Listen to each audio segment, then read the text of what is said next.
আসসালামু আলাইকুম, কেমন আছেন সবাই? আলহামদুলিল্লাহ আমি অনেক ভালো আছি। আজকে আমরা বানাচ্ছি পুদিনা বেগুনের ভাজি। তো প্রথমে ধুয়ে নিলাম পুদিনা বেগুনগুলো, তারপর কেটে নিলাম।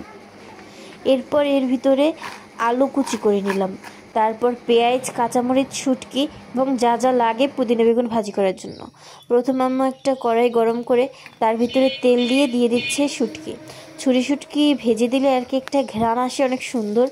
এটা যদি পুদিনা বেগুনে দেয় তাহলে খেতে অনেক সুস্বাদু হয়। তারপর আমার ভালো করে ভেজে এর ভিতরে পেঁয়াজ কুচি দিয়ে নিল, তারপর এর ভিতরে দিয়ে দিল কাঁচামরিচ। একটু ভাজার পর এর ভিতরে দিয়ে দিল লবণ পরিমাণ মতো। তারপর পুদিনা বেগুন আর আলু এর ভিতরে দিয়ে ভালো করে নেড়ে চেড়ে দিয়ে দিল ঢাকনা। এবার ঢাকনা তুলে আম্মু আবার নেড়ে চেড়ে এর ভিতরে দিয়ে দিল ধনিয়া পাতা আর দিয়ে দিল টমেটো। তারপর আম্মু আবার ঢেকে দিল।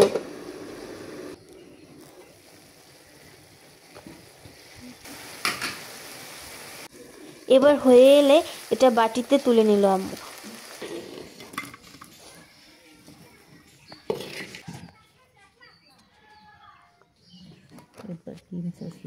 এবার ডিম চচ্চড়ির পালা। এবার একটা কড়াই গরম করে তার ভিতরে তেল দিয়ে দিল পেঁয়াজ আর কাঁচামরিচ কুচি। এ দিয়ে ভালো করে নেড়েচেড়ে এর ভিতরে দিয়ে দিল টমেটো এবং লবণ। ভালো করে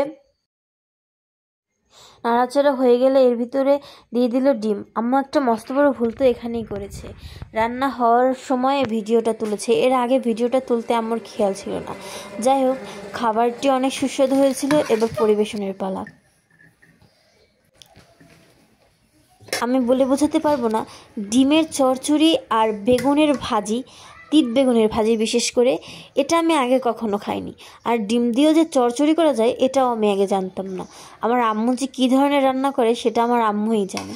মায়ের হাতে, আমি কেন বলি যে মায়ের হাতে জাদু থাকে, আমি মায়ের এমন আজব আজব রান্না খেয়ে তো মায়ের ফিদাই হয়ে যায়। আমি শুধু আমার প্রশংসা করি না, খাবারগুলো এত ভালো হয়, আম্মু এত ভালো করে কিভাবে বানায়। আম্মু যদি রেস্টুরেন্টে থাকতো তাহলে আম্মুকে অস্কার দিত সবাই। যাই হোক, একটু বেশি হয়ে যাচ্ছে এখন। অনেক মজাদার হয়েছিল খাবারটা, যেটা বলে বোঝাতে পারবো না।